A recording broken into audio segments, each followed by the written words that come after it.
welcome back to my channel. My name is Adrielle, and today I will be filming one of my absolute favorite videos on YouTube. Not even just booktube, but just like on YouTube to watch, and that is the mid-year book freakout tag.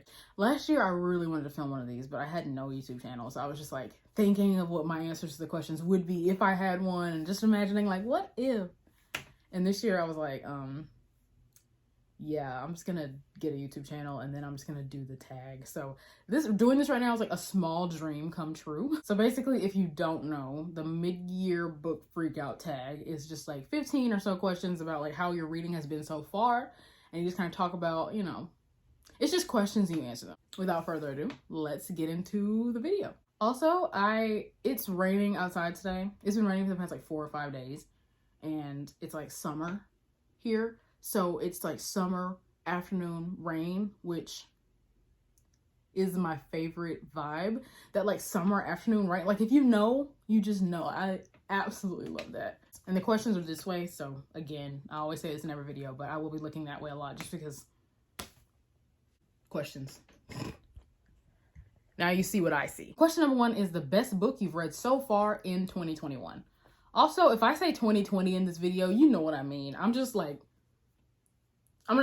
yeah, okay. So the best book that I've read so far this year, I actually have talked about it, obviously, because if I love it that much, I'm going to talk about it on my channel. And it is Punk 57 by Penelope Douglas.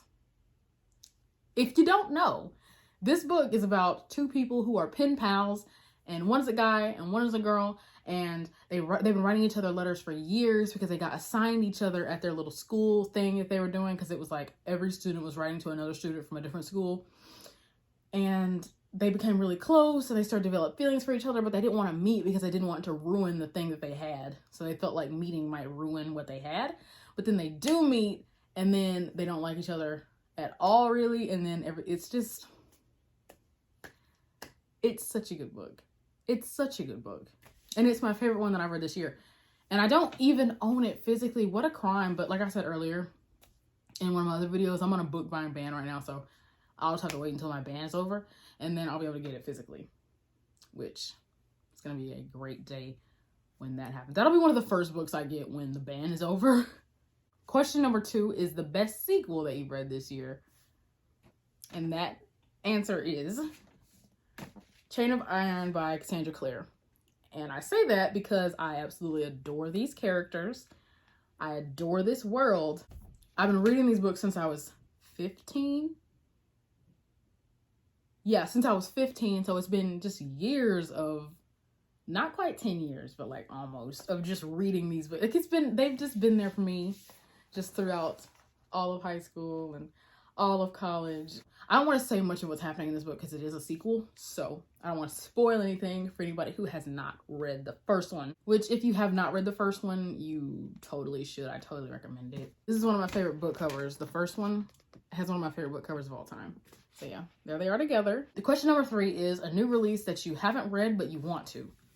And my answer to that is Malibu Rising by Taylor Jenkins Reid, the same author who wrote some of my favorites. Daisy Jones and the Six. I don't think I need to talk about much of this book because I do it pretty much every opportunity I get to talk about this book. I talk about this book, but I'm not going to take that opportunity today. I'm just going to put that back. But it is the same author who wrote that, so you can see why I'm excited about it. And it's also from one of the characters who is mentioned in, I think, that one.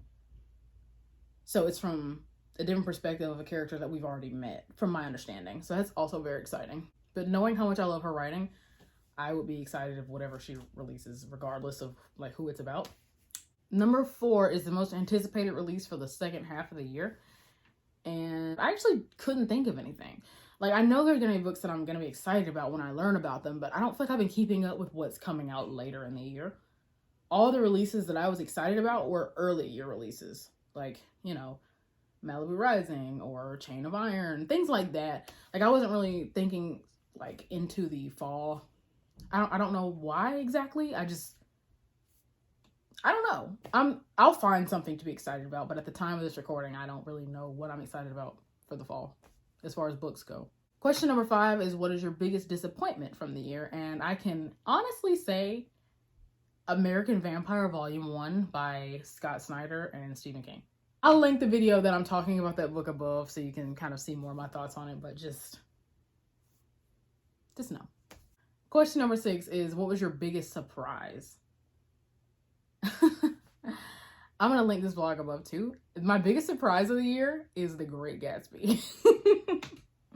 A book that I don't want to spoil the video for you if you haven't seen it. Just click the video. Like, just know my biggest surprise of the year has been The Great Gatsby by F. Scott Fitzgerald. Number 7 is my favorite new author. They can be new, like as they can have released a debut this year, or they can be new to you. And I picked new to you because my new favorite author, or, you know, not like of all time or anything, but one of my new favorite authors is Penelope Douglas because she wrote Punk 57. And I'll be reading more of her books coming up soon, obviously. Like, I'm just waiting and just, I'm so excited to be able to read her books one of these days. One of these days. She has another release coming out soon that I'm looking forward to a lot. And then she has one, I cannot think of the name of it, but it sounds incredibly interesting. And I might do a reading vlog on me reading some of her books because I didn't get to do a reading vlog of Punk 57 to like share my initial experience of it. So I'd like to maybe make up for that. Along the same line as that answer, question number 8 is your newest fictional crush. To be honest with you guys, I'm always having new fictional crushes. I feel like when I watch these videos, people are like, oh, I don't have fictional crushes. And I'm like, how? Because every other book, I'm like, oh yeah, that person just, yep. But fictional crush for, as of now, would be Misha from Punk 57, because if you've read Punk 57, you understand. If you haven't read it, just take my word for it. And also now I'm going to stop talking about Punk 57. I'm just going to like stop. Because I feel like most of this video has just been me talking about Punk 57 and just using any excuse I can to answer with a Punk 57 or Penelope Douglas related answer. And yeah. So when I was answering these questions, I kept realizing that I kept trying to go back to that book and I was like, okay, they can't all be the same answer. No. So number 9 is my newest favorite character. And that character is a character that is in The Way of Kings. And that character is Kaladin Stormblessed from this book. Also a fictional crush, but I had to pick one fictional crush and I had to pick one favorite character. So I was like, you know what? I'll take Kaladin as the favorite character and Misha as the fictional crush. But just know they're like interchangeable. I don't want to say too much because I'm really bad at describing what books are about or what characters are or like all that kind of stuff. I'm like obscenely bad at it. But just know that I think Kaladin's like just a really deep character. It's just like morally gray, always trying to do the right thing, but sometimes it's hard to do the right thing. And I feel like he illustrated that really well. Plus the characters in this book are just top tier in my opinion. So they were all done really well, but Kaladin was my favorite, obviously. And he's a new favorite character, like, period, because this book was really good. And one reason why it doesn't feel like as long as it is, it's 1,007 pages, but it does not feel like it because you're just reading.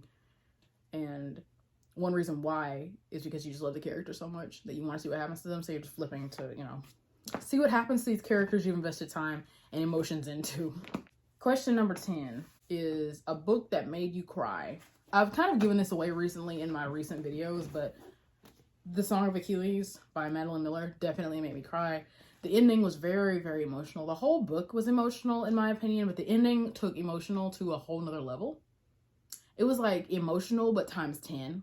So I might have shed a tear or two at the end of this book, or 10, or 20. It was just, you know, emotions. The next question, which I think is question number 11, is a book that made you happy. And I feel like everyone has the same answer for this, but it's just because these books ooze happiness. It's Heartstopper Volume 3. And I know, like, Volume 4 is out now. I haven't read Volume 4 because I don't physically own any of the Heartstopper books, which is just, honestly, just really sad. I actually only own one physical graphic novel, but I'm going to change that. One day I will get all 3 of the Heartstopper volumes.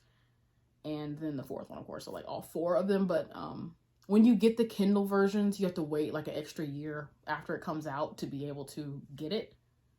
So it's looking like I won't be able to read Volume 4 until next year because Volume 3 just became available to be read a couple months ago. I think early May, actually, was when I was able to read it. So Yeah, last month. It's gonna take me a long time to finally be able to read volume 4. By a long time, I mean like a year, so not like that bad, but like, it's gonna be a while. But that's my answer to that, because they're just so cute. They're so happy, and their happiness becomes my happiness. Question number 12 is the most beautiful book you've bought this year, or the most beautiful book you've received this year? My answer to that is The King of Elfham by Holly Black. Elfham or Elfham? I've heard both. I'm just not going to say the title again, so I don't have to worry about how I pronounce it, because I'm not going to say it again. And the reason I say this isn't just because of the cover. I love this art style. It's not even just because of this cover. It's because under the dust cover, the end papers, the map,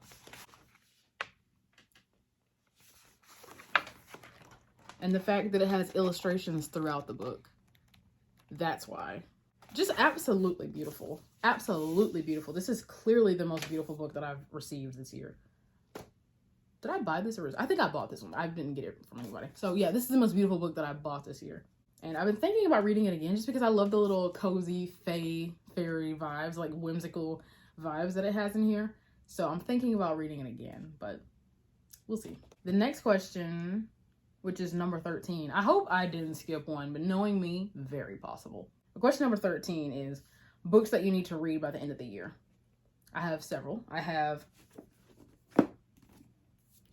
Royal Assassin by Robin Hobb, the second book in the Farseer trilogy.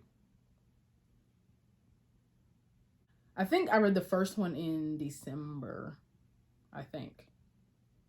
So it's been a minute. Definitely gonna finish this before the end of the year, though. Definitely. Another book that I want to get to before the end of the year is Vicious by V.E. Schwab. I really have no reason why I haven't read this book yet. It's been on my shelf for ages. It's really pretty, very aesthetically pleasing. Lots of red, lots of bones. Love that. I don't have an excuse for why I haven't read this. I kind of started it at one point, and then I realized I wasn't in the mood for a fantasy novel, and so I put it back. So I guess that's why I haven't read it, because when I tried, I wasn't really in the mood for it, and then I just haven't gone back to it yet. But like, no shade to this book, no knocking it. I've heard nothing but good things about this. So I think when I finally get around to it, I'll be very happy that I did. And the last book that I haven't gotten to that I really want to is the second book in the 5th season series, which is The Obelisk Gate by N.K. Jemisin. I don't even actually own it. Well, I have the 5th season. Where is the 5th season? Oh, I'm not, like, the way it's positioned, I cannot get it, you guys, I swear. Like, if I grab this book, 5 to 10 books would fall from that shelf. Like, yeah, that's a book that I just haven't gotten a chance to get to, because I never find it in the bookstore. Like, here's what happens. I already have the 5th season, and when I go in the bookstore, I'll find all 3 of them sold in, like, a box set, and I'm like, I don't want to get the first one again, so I just need The Obelisk Gate. Like, that's it. But I can never find just that one. It's all 3 of them or nothing. So I guess I'm going to have to order it one day. Obviously not right now for aforementioned reasons. But one day I guess I'll get to it. I really want to get to it soon because I enjoyed the 5th season way, way too much. I really enjoyed that book. So gotta read the sequel at some point. And the final question on this tag is your favorite book to movie adaptation you've seen this year. It's not book to movie, it's book to TV show. And this isn't going to surprise anyone who knows me. Shadow and Bone, Leigh Bardugo. I'm not finished with season 1 yet. I've been watching it just like here and there, like an episode here and there, because my attention span is like that of a squirrel. But when I actually do sit down, I watched an episode the other day, and when I actually do sit down and watch it, it's just so much fun. Like, I just love how they're doing that show. And I think they actually got confirmed for season 2 recently. If I'm wrong, like, whoops, but I think I'm correct. Which is such an exciting thing. Like, I've been loving it. And I'm going to be really honest here. This is my favorite author. However, I'm not crazy about this trilogy. Like, I like this book. I read this whole book in one day when I first read the series. But the other 2 were a little disappointing in my opinion. But the TV show has been handled so well. And I've been loving it so much. And I'm so excited. And it's one of my favorite things that's happened this year. Okay, so that'll do it for my 2021 mid-year book freakout tag. Like I said, I've always wanted to do one of these, so today was my chance. Today was my time. I was finally able to do my favorite tag on YouTube. Not just BookTube, but YouTube. Well, thank you guys for watching, and I'll see you next time. Goodbye.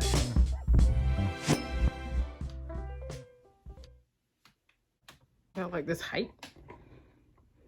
Oh, well, this is as tall as it gets.